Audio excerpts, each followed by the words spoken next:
செய்து தேவனுடைய உறவை விட்டுறாதீங்க. தேவனுடைய அன்பை விட்டுறாதீங்க. தேவனுடைய அந்த ஐக்கியத்தை விட்டுறாதீங்க. தேவனுடைய ஆவியானோடு இருக்கிற நெருக்கத்தை விட்டுறாதீங்க. Once you lose everything.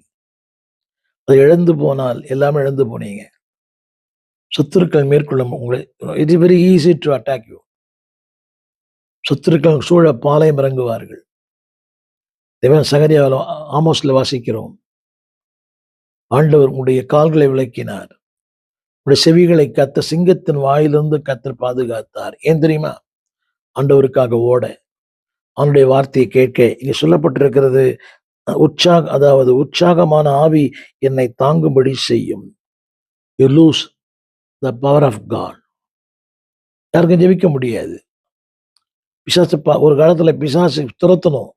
இன்னைக்கு பிசாசு நம்மளை துரத்துது. நிறைய பேரை பார்க்குற ஊழியத்துல கூட. ஒரு காலத்துல பிசாசு துரத்தினவங்க எல்லாம் இன்னைக்கு பிசாசு பார்த்து பயப்படுறாங்க. காரணம், there's a gap between the Christian talk and Christian walk. அவருடைய வார்த்தைக்கும் வாழ்க்கைக்குமே பொருத்தம் இல்லை.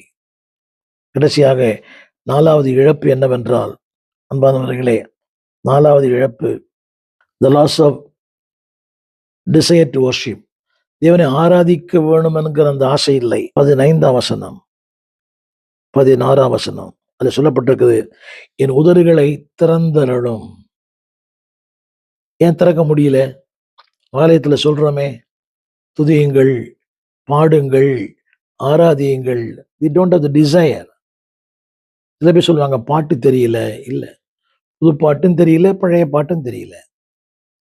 இப்போதெல்லாம் ஆலயங்களிலே, அப்பெல்லாம் கேரள மாநிலங்களிலே புஸ்தகமே இல்லை.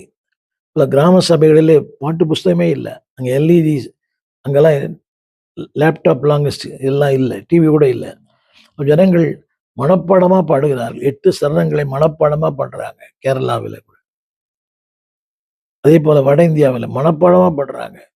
No LED, no screen, no laptop, அங்கே ஒண்ணுமே இல்லை. பாட்டு புஸ்தகம் கூட இல்லையே.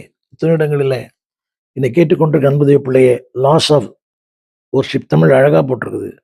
தமிழில், என் உதடுகளை திறந்தருளும். அடுத்த வார்த்தை, என் வாய் உம்முடைய புகழை அறிவிக்கும். இன்னைக்கு வாய் இருக்குது, உதடு இருக்குது. வாய் வாய் வானம் மட்டும் பேசுது.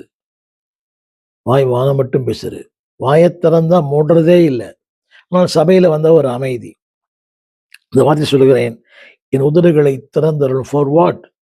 அவரை துதிக்க, அவரை ஆராதிக்க, அவரை மேன்மைப்படுத்த, அவருடைய புகழை சொல்ல. உயிருள்ள